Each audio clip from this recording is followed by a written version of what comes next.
कुछ तो चाहत रही होगी इन बारिश की बूंदों की, कुछ तो चाहत रही होगी इन बारिश की बूंदों की, वरना कौन गिरता है ज़मीन पर, वरना कौन गिरता है ज़मीन पर आसमान तक पहुंचने के बाद। हेलो दोस्तों, कैसे हैं आप सभी। स्वागत है आप सभी का मेरे यूट्यूब चैनल अर्चना क्लासेस पे। मैं हूं अर्चना द्विवेदी और इस वीडियोस में मैं आपको हिंदी ग्रामर पढ़ाती हूं। और आपको पता है कि मेरे जो वीडियोस हैं वो कुछ कैटेगरी और भी कैटेगरी लेके मैं बनाती हूँ। जैसे आपका जो वायरल अपडेट है, न्यूज़ है, या पोइट्री है, या आपका जो हिंदी व्याकरण, वो तो है ही है। तो जब आप देखेंगे तो आपको वीडियोस अच्छे लगेंगे और उसमें फुल नॉलेजेबल ही रहता है कि नॉलेज ही आपको मिलती है, चाहे वो पोइट्री हो, चाहे वो वायरल न्यूज़ हो, चाहे वो फिर व्याकरण हो। तो आज का हमारा जो वीडियो है वो है हिंदी व्याकरण का, और इसमें हम पढ़ेंगे विशेषण। जो मैंने इसका भाग 1 आपको पढ़ाया था, आज हम पढ़ेंगे भाग 2, विशेषण भाग 2। तो इसमें चलिए हम शुरू करते हैं। जो हमने जितना पढ़ा था इतना एक बार हम फिर से रिवाइज़ कर लेते हैं। विशेषण क्या होता है? संज्ञा अथवा सर्वनाम शब्दों की विशेषता बताने वाले शब्दों को विशेषण कहते हैं। ये तो आपको पता है, ये मैंने पहले वीडियो में आपको बताया था। विशेषण के भेद क्या होते हैं, और उसके पहले भी मैंने चीज़ें आपको बताई थी कि विशेष्य क्या होता है। विशेषण जिन संज्ञा और सर्वनाम शब्दों की विशेषता बताते हैं उन्हें विशेष्य कहते हैं। उसके बाद मैंने बताया था प्राविशेषण क्या होता है। अप्राविशेषण यानी विशेषण की भी विशेषता बताने वाले शब्दों को क्या कहा जाता है? प्राविशेषण कहा जाता है। और इसके सारे एग्जाम्पल भी मैंने आपको इस वीडियो में दिए थे, फिर दिया गया था। फिर मैंने आगे आपको बताया था विशेषण के भेद। विशेषण के कितने भेद हैं? विशेषण के मेनली 4 भेद होते हैं, लेकिन कहीं कहीं हम 5 भी पढ़ते हैं। तो 5वां भी मैं आपको बताऊंगी, हालांकि वो इतना मुख्य नहीं है, इम्पॉर्टेंट नहीं है, फिर भी आपको जानकारी होनी चाहिए। तो विशेषण के मुख्य रूप से 4 ही भेद होते हैं। ठीक, तो पहला हमने पढ़ा क्या? गुणवाचक विशेषण, जिसके अंतर्गत मैंने आपको बताया कि उसमें कई तरह की चीज़ों को का अध्ययन किया जाता है। जैसे गुण है, रूप है, रंग है, आकार है, दशा है, अवस्था है, इसमें सारी चीज़ें आती हैं। इसको हम बहुत व्यापक रूप में पढ़ते हैं, गुणवाचक विशेषण। दूसरा हमारा क्या हुआ? संख्यावाचक विशेषण। संख्यावाचक विशेषण में हम पढ़ते हैं कि जो विशेषण संख्या का बोध कराते हैं, संज्ञा अथवा सर्वनाम का, उसमें हम 2 उपभेद भी पढ़ते हैं कि उसके संख्यावाचक के 2 उपभेद हैं, नंबर 1 निश्चित, नंबर 2 अनिश्चित। तो ये सब हमने लास्ट वीडियो में पढ़ा था। फिर इसके बाद आता है परिमाणवाचक विशेषण। मैं यही आपको बता रही थी उसमें, तो इसके आगे हम कंटिन्यू करते हैं कि परिमाणवाचक विशेषण क्या होता है। परिमाणवाचक विशेषण मतलब, परिमाण मतलब नाप तौल यानी मेजरमेंट। तो परिमाणवाचक विशेषण मतलब कि जहाँ पे नाप तौल बताया जाए। जैसे ऐसे शब्द जो संज्ञा अथवा सर्वनाम का नाप तौल जो होता है, मेजरमेंट का बोध कराते हैं, उसे हम परिमाणवाचक विशेषण कहते हैं। अब इसके भी 2 उपभेद हैं। कौन कौन से? नंबर 1 निश्चित और नंबर 2 अनिश्चित। तो नंबर 1 निश्चित परिमाणवाचक विशेषण। अब निश्चित क्या है? जैसे मेज़र आप कर रहे हैं, कोई भी सामान ले रहे हैं, कोई भी वस्तु ले रहे हैं, कोई भी किसी भी चीज़ को आप खरीद रहे हैं तो मेज़र करके ख़रीदते हैं। जैसे आप बाज़ार में गए तो आपने कहा दुकानदार से 2 किलो आलू दे दीजिए, हम 1 लीटर दूध दे दीजिए, तो वो मेज़र करके देता है आपको। ऐसे बिना मेज़र किए थोड़ी देता है कि उठाया और दे दिया। आपको मेज़र करता है और वो जितना वो एक्स्ट्रा होता है उतना निकाल देता है। तो ये आपको मेज़रमेंट अथवा अर्थात निश्चित परिमाणवाचक, यानी ये एग्जैक्ट निश्चित करके देता है कि आपको उसने 2 किलो दिया या आपको 1 लीटर दूध मिला। तो ये हुआ निश्चित परिमाणवाचक विशेषण, यानी वह शब्द जो संज्ञा अथवा सर्वनाम की निश्चित परिमाण का बोध कराते हैं कि हाँ ये इतना किलो है, तो वो हो जाते हैं क्या? निश्चित परिमाणवाचक विशेषण। इसका दूसरा भाग क्या है? अनिश्चित। जिस प्रकार संख्यावाचक विशेषण का भाग था 2, 1 और 2, इसी तरह इसका भी है, लेकिन वहाँ पे संख्या था, यहाँ पे परिमाण है यानी नाप तौल है। तो अनिश्चित परिमाणवाचक में क्या होता है? वह शब्द जो संज्ञा अथवा सर्वनाम की अनिश्चित मात्रा का बोध कराएं, यानी मेजरमेंट वो पूरी तरह नहीं बता पा रहे हैं। एग्जैक्टली मेज़र कितना है, कितने किलोग्राम है, कितने किलो है, कितने डजन है, ये नहीं बता पा रहे हैं। तो इसका मतलब ये अनिश्चित परिमाणवाचक हुआ। जैसे मैंने यहाँ पे बताया थोड़ी दाल, यानी कितनी दाल? थोड़ी सी दाल चाहिए। हम लोग कहते हैं थोड़ी सी दाल चाहिए। कई किलो उसने गेहूँ खरीदा, कई किलो, कितने किलो ये नहीं पता है। फिर मैंने कहा गजों ज़मीन, ज़मीन बहुत भाई इतने गज में खरीदी जाती है, इतने गजों में है, इतने एकड़ में फैली हुई है, इतने गजों में है।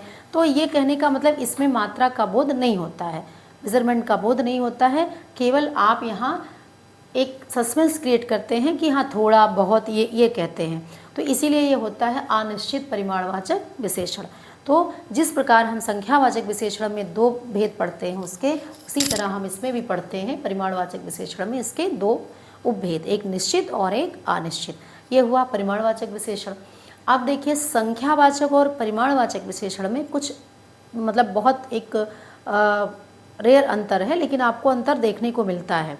जैसे मैंने अभी आपको ये बताया, तो अंतर में क्या देखने को मिलेगा, जब संज्ञा सर्वनाम को हम गिन सकते हैं, यानी काउंटेबल होता है, उसको हम काउंट कर सकते हैं कि 1 है, 2 है, 3 है, 4 है, तो वो संख्यावाचक विशेषण हो जाते हैं।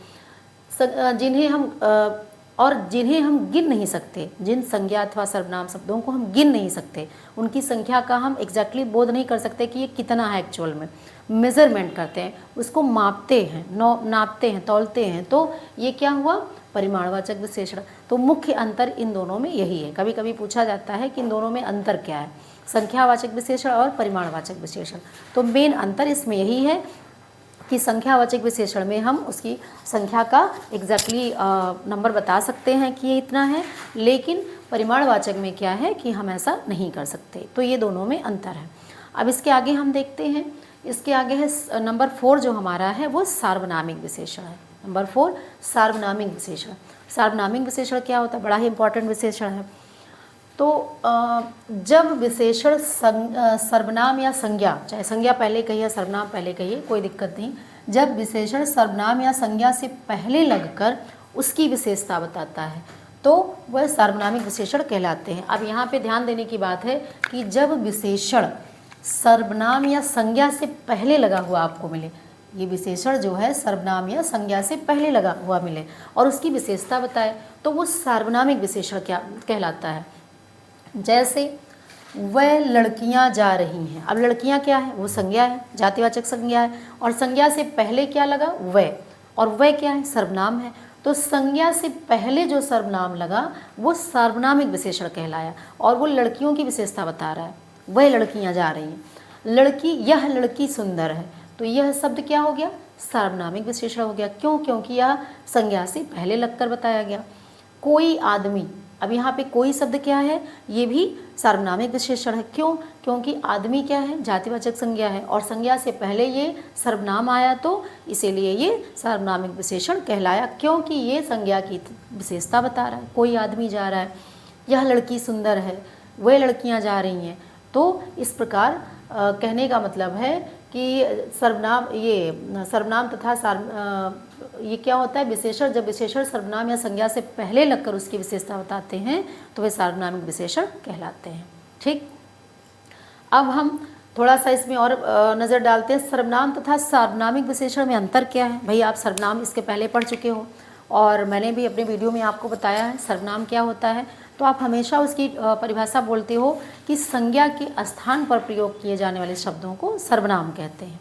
ये तो हुआ सर्वनाम की परिभाषा। लेकिन सार्वनामिक विशेषण में अंतर क्या है, तो सार्वनामिक विशेषण में अंतर क्या है, मुख्य सर्वनाम संज्ञा के स्थान पर प्रयोग किए जाते हैं। जो सर्वनाम होते हैं वो संज्ञा के स्थान पर प्रयोग किए जाते हैं, लेकिन जो सार्वनामिक विशेषण होता है वो सर्वनाम के जगह पे तो आता है, लेकिन संज्ञा के पहले, संज्ञा या सर्वनाम के पहले लग कर आता है। फिर वो संज्ञा भी हो सकता है और सर्वनाम भी हो सकता है, उसके पहले लगा हुआ आपको मिलेगा, तो वो हो जाता है क्या, सार्वनामिक विशेषण। जैसे आपने ये पढ़ा, अब वह, यहाँ पे लड़कियाँ क्या है, संज्ञा है, लेकिन वह क्या है, सर्वनाम है, तो ये लड़कियों के पहले आया, तो इसलिए ये सार्वनामिक विशेषण हो गया। अगर हम इसको लिख देते, वह खाता है, ऐसे हम इसको लिख देते, तो वह शब्द क्या है, सर्वनाम है। अब इसमें कोई संज्ञा या सर्वनाम आपको नहीं मिला, डायरेक्ट वह यानी कोई नाम रहा होगा, उसकी जगह यहाँ पे संज्ञा की जगह सर्वनाम प्रयोग किया गया, तो इसलिए ये सर्वनाम हो गया। लेकिन जब हमने कहा कोई आदमी जा रहा है, यह लड़की सुंदर है, वह लड़कियाँ जा रही हैं, तो जब संज्ञा या सर्वनाम के पहले लगकर सर्वनाम आता है तो इसलिए ये इसकी विशेषता बताता है, किसकी, संज्ञा की या सर्वनाम की, इसीलिए ये कहलाता है सार्वनामिक विशेषण।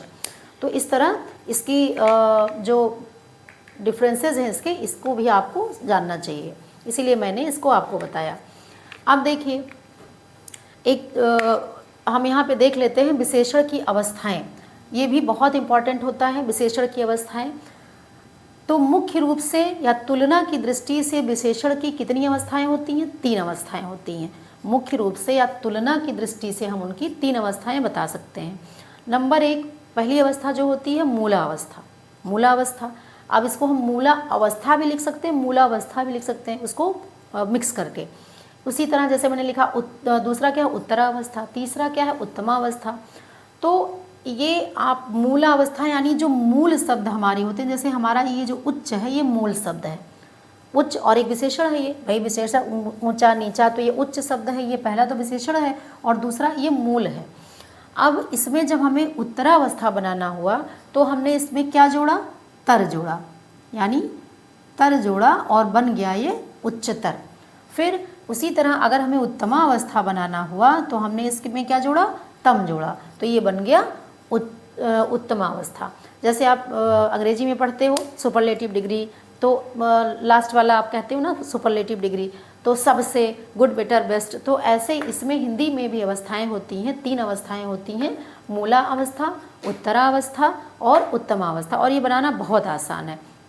कोई भी शब्द आप लीजिए, जैसे मैंने लिया गुरु, एक शब्द लिया गुरु, अब ये गुरु क्या हुआ, ये हुआ मूला, अब इसी में हमने जोड़ दिया क्या, तर, तो हो गया गुरुतर, ये हो गया क्या, उत्तरा, और इसी में हमने जोड़ दिया तम, तो ये हो गया गुरुतम। तो ये तो हुआ शब्द। शब्दों में आप आसानी से समझ जाओगे कि भाई ये इसमें तर या तम जोड़ दें तो ये बन जाएगा, लेकिन कहीं कहीं आपको वाक्य भी दिए जाते हैं। जैसे मैंने कहा कि रोहन होशियार है, एक ये वाक्य के अंतर्गत आया, ये शब्द तो है नहीं, रोहन होशियार है, तो ये हो गया मूलावस्था। भाई उसमें कोई तुलना नहीं की गई है, कोई कंपैरिजन नहीं किया गया, कोई तुलना नहीं, तो वो मूलावस्था। लेकिन मैंने कहा कि रोहन सोहन से होशियार है, तो 2 लोगों की तुलना हुई, रोहन सोहन से होशियार है, तो यहाँ तो 2 लोगों की तुलना हुई, तो यहाँ हो गया उत्तरावस्था, यानी 2 लोगों की तुलना जहाँ की जाती है वहाँ पे उत्तरावस्था, और जहाँ किसी की तुलना नहीं की जाती वहाँ मूलावस्था हो जाएगा। और जब हमने कहा कि रोहन सारे बच्चों में सबसे होशियार है, यानी रोहन सबसे होशियार है, जितने वहाँ पे हैं सबसे तुलना हमने किया और सबसे होशियार उसी को पाया, यानी किसी की अच्छाई भी बता सकते हैं, बुराई भी बता सकते हैं, गुण भी बता सकते हैं, दोष भी बता सकते हैं, सुपरलेटिव डिग्री में वह सबसे ज़्यादा बुद्धिमान है, वह सबसे ज़्यादा मूर्ख है। तो इस प्रकार हम इसको कहते हैं उत्तमावस्था। तो ये आपको सेंटेंसेस में भी मिल सकते हैं और शब्दों में भी मिल सकते हैं, तो ये आपके लिए जानना बहुत ज़रूरी है, ये बहुत इम्पॉर्टेंट होता है। अब एक जो आपका लास्ट जो विशेषण मैंने कहा था वो होता है व्यक्तिवाचक विशेषण, और ये बहुत कम आपको देखने को मिलता है व्यक्तिवाचक विशेषण, कहीं कहीं आपको इसको देखने को मिल जाएगा, लेकिन जानकारी आपको होनी चाहिए। अब ऐसे विशेषण जो संज्ञा या सर्वनाम, ऐसे शब्द जो संज्ञा या सर्वनाम की व्यक्तिवाचक विशेषता का बोध कराते हैं वो क्या कहलाते हैं, व्यक्तिवाचक विशेषण, ऐसे संज्ञा या सर्वनाम। तो ऐसे यहाँ पे आपको ये विशेषण हालांकि उतना इम्पॉर्टेंट नहीं है, फिर भी मैंने इसलिए यहाँ पे आपको बता दिया कि आपको इसकी भी जानकारी रहे। तो इस तरह ये 5 विशेषण आपको जानने चाहिए। अब विशेषण के बारे में हम कुछ और चीज़ें देखते हैं कि विशेषण उत्पन्न कैसे होता है, उसको हम बनाते कैसे हैं, और भाई जो संज्ञा या सर्वनाम से विशेषण कैसे बन जाते हैं वो हम देखेंगे। ठीक, तो आगे हम देखते हैं कि विशेषण कैसे बनाए जाते हैं अलग अलग फॉर्म में। तो यहाँ पे इसको मैं इरेज कर रही हूँ।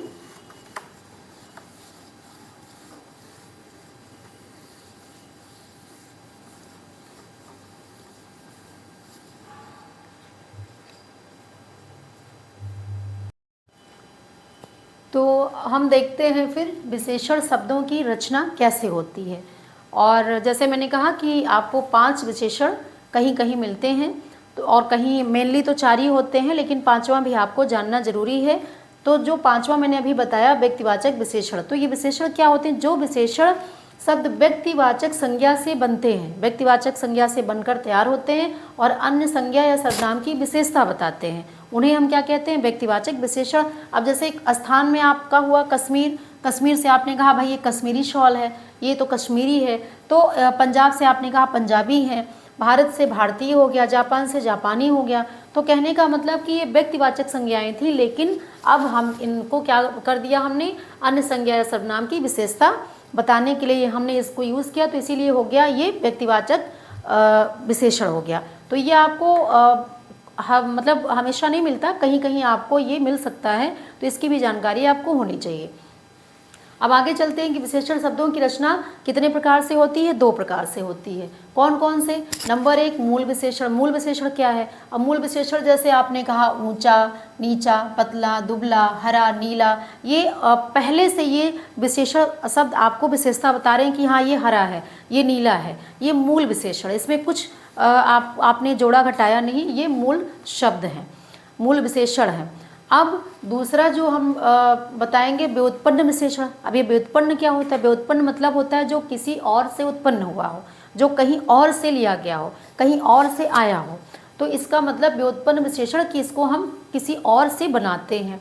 कैसे बनाते हैं? तो पहले हमने लिया, इसको हम 4 फॉर्म में बनाते हैं। नंबर 1 संज्ञा, नंबर 2 सर्वनाम, नंबर 3 क्रिया और नंबर 4 अव्यय। इन 4 फॉर्म से हम इसको तैयार करते हैं। तो नंबर 1 संज्ञा से हमने कैसे बनाया? जैसे हमने लिखा संज्ञा शब्द क्या लिखा? दिन, भूगोल, भारत, जयपुर, ज्ञान, आदर, ये सब हो गए संज्ञा। अब हमने इसमें जोड़ा क्या? इक प्रत्यय जोड़ा, तो ये हो गया दैनिक, है ना। फिर भूगोल में हमने एक प्रत्यय जोड़ा, तो ये हो गया भौगोलिक। अब इसी तरह जयपुर में हमने ईया प्रत्यय जोड़ा, तो हो गया जयपुरिया। फिर हमने आदर में रीय प्रत्यय जोड़ा, तो हो गया आदर रीय। अब तो ये तो हो गया संज्ञा से। दूसरा आपका क्रिया से कैसे विशेषण बनते हैं? क्रिया जैसे क्रिया पढ़ना, लड़ना, अड़ना, बेचना, टिकना, उड़ना, ये सब क्रियाएं हैं। अब इसमें हमने प्रत्यय लगाते समय आपको ये ध्यान रखना है कि जो नया शब्द बनकर तैयार हो उसका कोई अर्थ हो, मीनिंगफुल हो, तभी आपका वो शब्द, वो विशेषण शब्द सही रहेगा। तो क्रिया में प्रत्यय या सर्वनाम में या संज्ञा में प्रत्यय जोड़ने में हमें यही सावधानी रखनी चाहिए। तो यहाँ पे हमने जोड़ा आकू प्रत्यय, पढ़ना में तो हो गया पढ़ाकू। फिर इसी तरह हमने जोड़ा लड़ना में आकू प्रत्यय, हो गया लड़ाकू। हम कहते हैं ना लड़ाकू विमान जा रहा है, वह बहुत पढ़ाकू हो गया है। तो अड़ना में हमने क्या जोड़ा? ईयल प्रत्यय, तो हो गया अड़ियल हो गया। बेचना में हमने क्या जोड़ा? हमने जोड़ा आऊ प्रत्यय, तो हो गया बिकाऊ। टिकना में हमने जोड़ा आऊ प्रत्यय, तो हो गया टिकाऊ। उसी तरह उड़ना में हमने जोड़ा क्या? आका प्रत्यय, तो हो गया उड़ाका। तो इस प्रकार हम संज्ञा से और क्रिया से हमने विशेषण तैयार किया। अब हमें और भी अभी विशेषण तैयार करना है, किससे?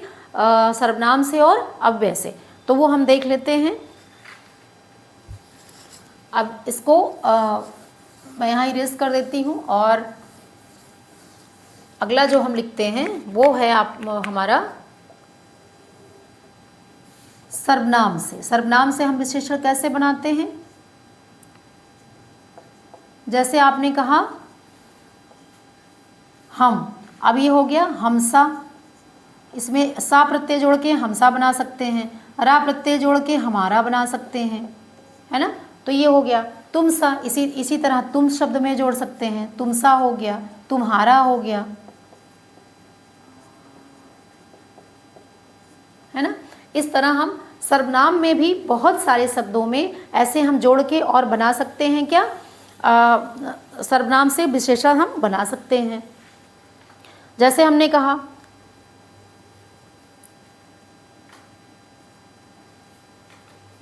कहा वह, अब यहाँ पे उसके जैसा वह जो है, तो हमने यहाँ पे क्या? उनका भी बना, सा जोड़ के या का जोड़ के हमने क्या बना दिया? उनका बना दिया। ठीक, तो इस तरह हम विशेषण तैयार कर सकते हैं। और मैं से जैसे मैंने कहा एक मैं शब्द है, तो हमने यहाँ क्या जोड़ा? एरा प्रत्यय जोड़ दिया, तो हो गया मेरा।